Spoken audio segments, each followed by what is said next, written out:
Hey moms, it's Laura Ollinger. Welcome to the Positively Healthy Mom podcast. Because there's no manual for the hardest job in the world. This is part 2 of my conversation with Eric Stenlake, a teen parent and family success coach of Energetic Life Now. Okay, so I have for a long time really loved to talk about the coach approach to parenting. And so that's using coaching methods. And so how can we together, because, you and I trained in the same coaching school and the Neuro Encoding Institute. And so what would be your take on, methods or tools, techniques that we can teach the parents of how they could coach their kids? Oh my gosh, that is such a loaded question. Because you and I know we've got a gazillion, things that we can use. I'm just going to go into my family and for me personally, if that's okay. I use the stop technique is one of the things that I use, of which as emotions are coming forth, I want to be able to be in control rather than the emotion be in control. And I think this is where kids lose that ability because they don't know how to manage that emotion when it surfaces. And there's not a level of understanding at some points of which they're not realizing why and where that's coming from. And so we've worked through this as a family, and I've worked through this in my own growth and development as a parent and a coach. So as that emotion rises, I start looking at it and go, okay, this emotion is coming up, and so now I'm gonna try to name it if I can. I'm feeling anxious. I'm feeling overwhelmed. I'm feeling nervous. I'm feeling scared. So the stop, the S is I'm going to say what that emotion is for me. And so then I identify it. Then I start, okay, well, where is that coming from? Is it a past experience that was negative? Is it something else? Where is that coming from? So I begin to have that level of understanding. These are great conversations that we've had with our kids over the years, by the way, because now they understand when those emotions arise. They can name it, The T of the stop for me is to take a deep breath. Right, breathe in. I'll take that breath in for a good 4 to 6 count, hold it for a 4 to 6 count, and out for a 4 to 6 count. Right. And I'll do that deep breathing for 3, 4, 5 times maybe. Right. Because what's happening there is getting the blood to get back into the prefrontal cortex, where that's where that thinking and reasoning, executive functions going on, and pulling that blood out of the basal ganglia, which is the emotional center of the brain. When I get really worried, stressed, fear, doubt, all those things, I lose that ability because the blood leaves the prefrontal cortex of the brain, right? So now I've taken that deep breath, and now I begin to look at what the outcomes are. What are the outcomes? What are the opportunities? So STO, what are the outcomes or opportunities? Well, if I'm stressed, nervous, worry, fear, doubt, all of these thieves that are coming in, overwhelmed, the thieves of the dream that are showing up. Now I'm looking at that and going, okay, what do I want here? Well, I want to get this task done, but right now I'm so stressed out about it. I don't know if I can do it. And thinking about your kids, whether they're 3, 5, 9, 15, or older, same thing applies.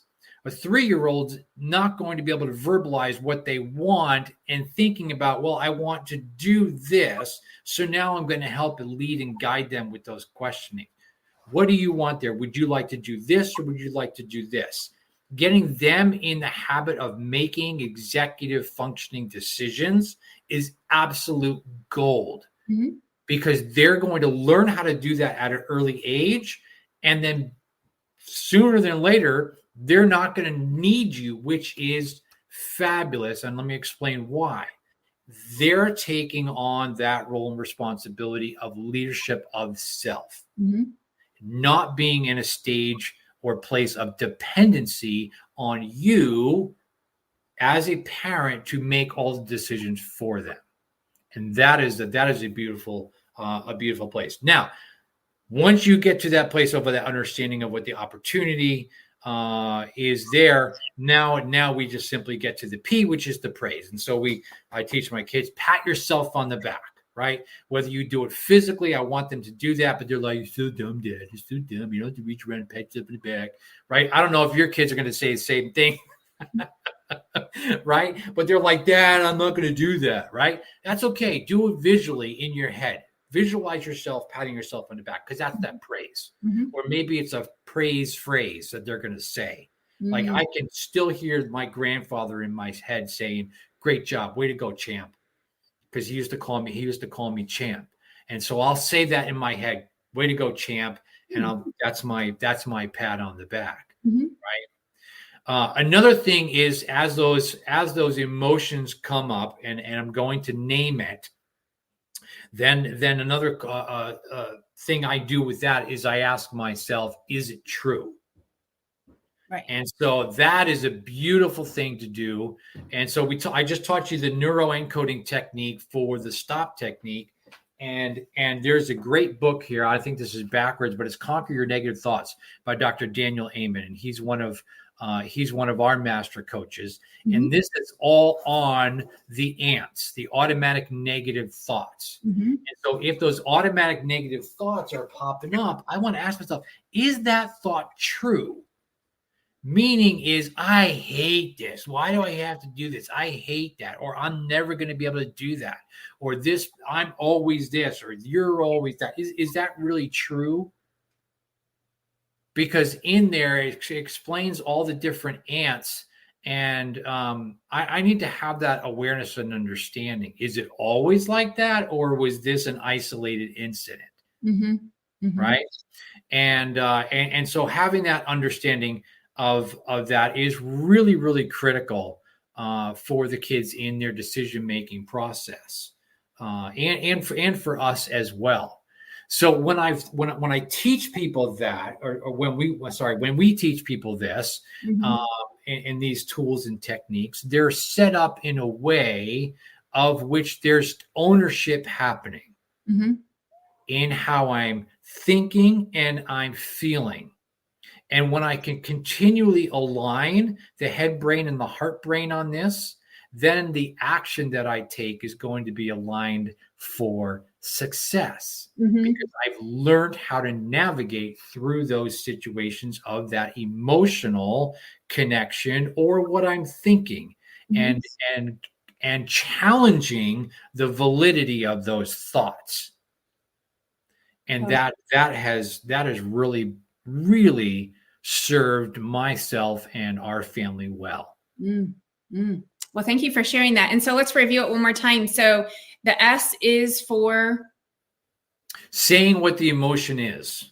Got it. That was the one I didn't write down, but you've taught me this many times. So. Yeah, the naming of it. Got it. I'm mad. I'm so angry. Yeah, say it. And then T is take a deep breath. O is for outcomes or opportunities, which is what mm-hmm. you want. And then P is for praise. Yeah. Yeah. Okay. Well, that was awesome. I think that's such a great thing for parents to learn. And mm-hmm.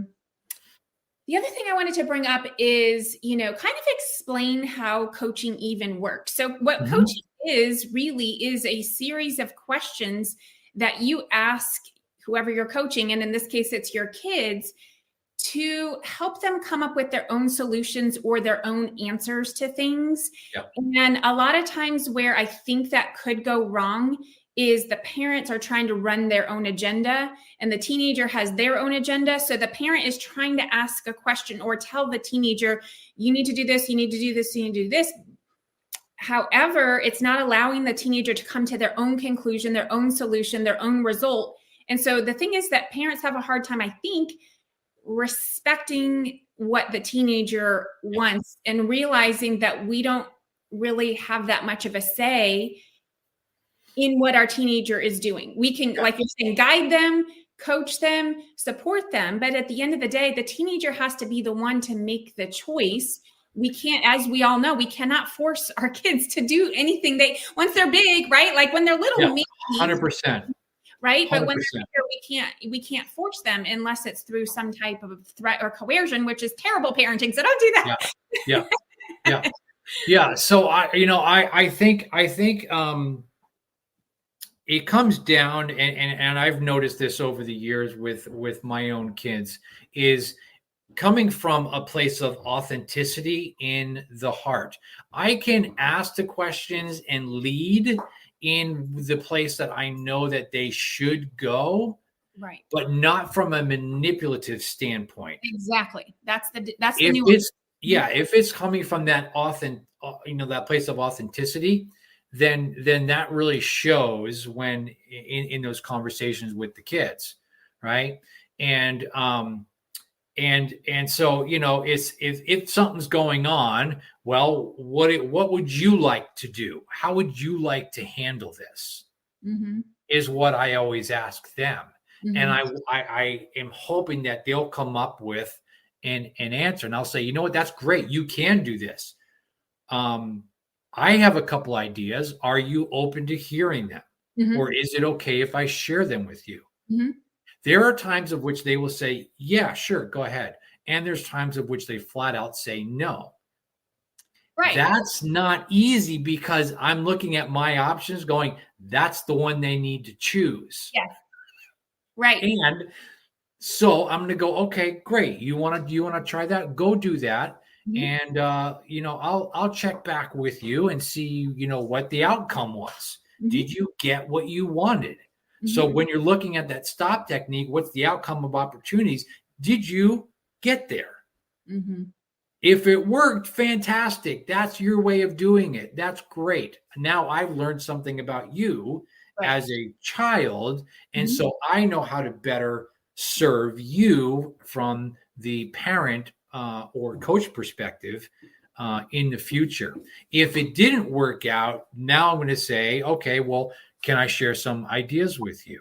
And so when I've shifted from that parent and coach role, and it just keeps intertwining in that serves really, really well in those situations, is to get them to align with the agreement of where their starting point is. They will be more apt to move forward on this. Now, listen, from the parent coach perspective, there are times when my kids have made some really ding dong choices, and I'm like, for the love of Pete, I know this isn't going to work. They had to discover that. Exactly. Well, yeah, exactly. They had to discover that, because if I'm making all the decisions for them, they're not going to grow. They're not going to understand that self-awareness. So in the next situation, they're going to be scared to make a mistake.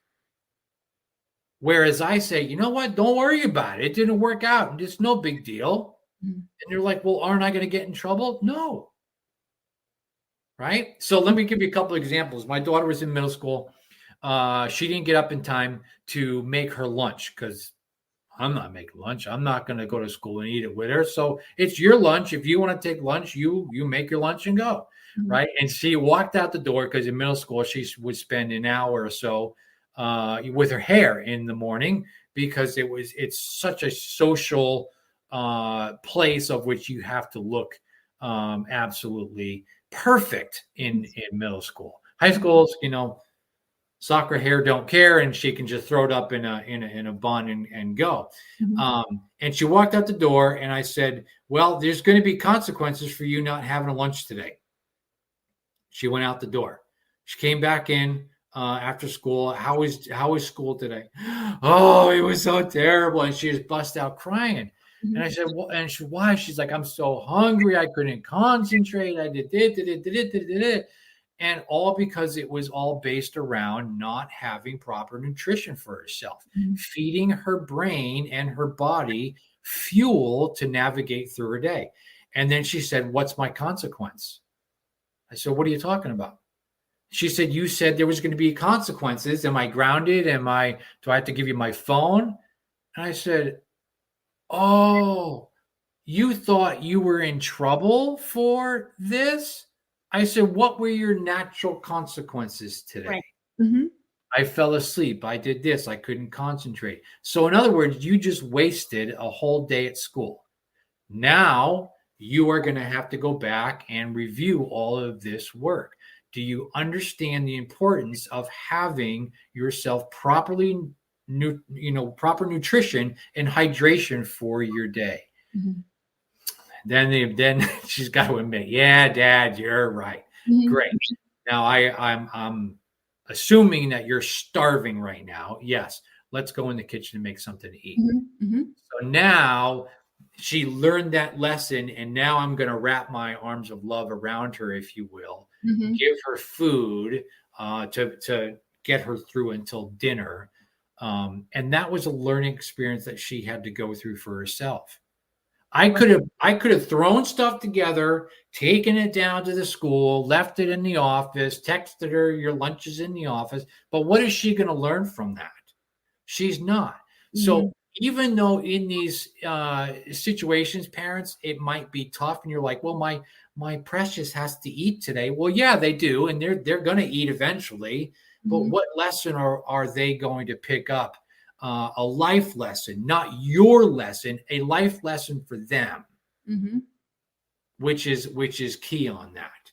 You know, and I can go back through to when they were younger, and as toddlers, life lessons that they learned how to navigate through, because they would end up getting the results that they wanted to get. Mm-hmm. Mm-hmm. It reminds me of the expression, the goal is to work yourself out of a job. Yep. So, you're doing your best. You're doing a great job if they, are learning along the way, so that when they're ready to be independent, they have all those skills, those life skills.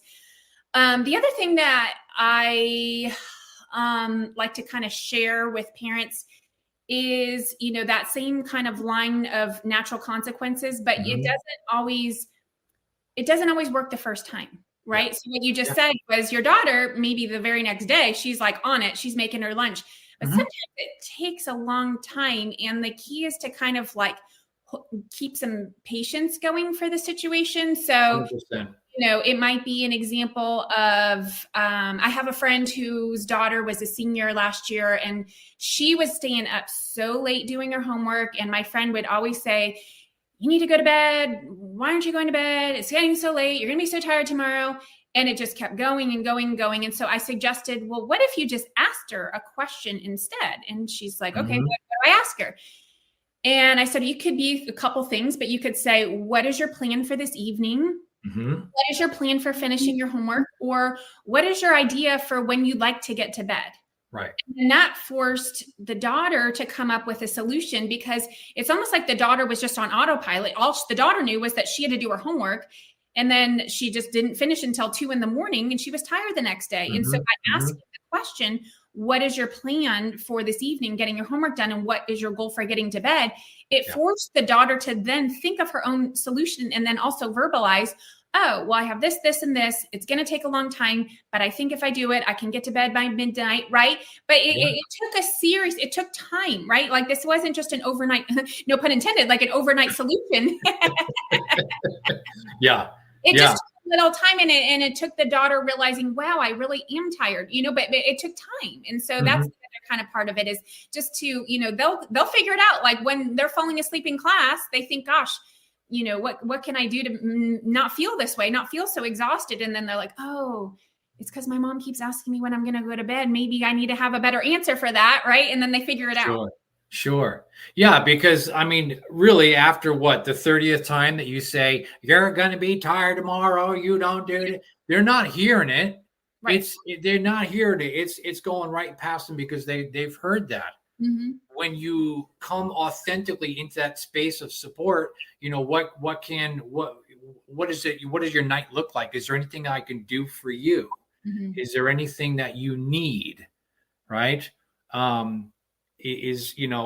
That's always served well for me, because they're making the call, they're making those choices, they're making those decisions. And if there's adjustments along the way, certainly I will jump in there and say, are you open for a suggestion here? Mm-hmm, mm-hmm. Right? Or I love the question, how can I support you? How can I best support you. Yeah. My oldest daughter, she will do her homework kind of by herself a lot of the times, but sometimes she's like, Mom, can you just sit by me? Or can you just sit with me? Like that's all she wants. And so I said, well, you come here in the kitchen so I can finish what I'm doing. And then it's kind of a win-win, right? It's, she has that company. She likes to have that just kind of feeling connected. Of course. So she wants to feel close, but she still has to do that. So that kind of works. Okay. So last closing thoughts before we wind down. Okay. Where can people find you going forward? Oh, sure. I am on social media, of course, Energetic Life Now. And that's on Facebook and Instagram and LinkedIn. My website is energeticlifenow.com. It should be up here in the next week. I'm so excited because this has been a work in progress and we're just about there. So feel free to reach out, connect. Would love to meet you guys, and anything that I could do to support you. Feel free to just reach out with questions or comments, anything that I can do here for you. Perfect. Awesome. Thank you. And as always, I can be found on the positivelyhealthymom.com or the positivelyhealthycoaching.com. Thank you for listening to the Positively Healthy Mom podcast, because there's no manual for the hardest job in the world. Don't forget to subscribe and share with your friends.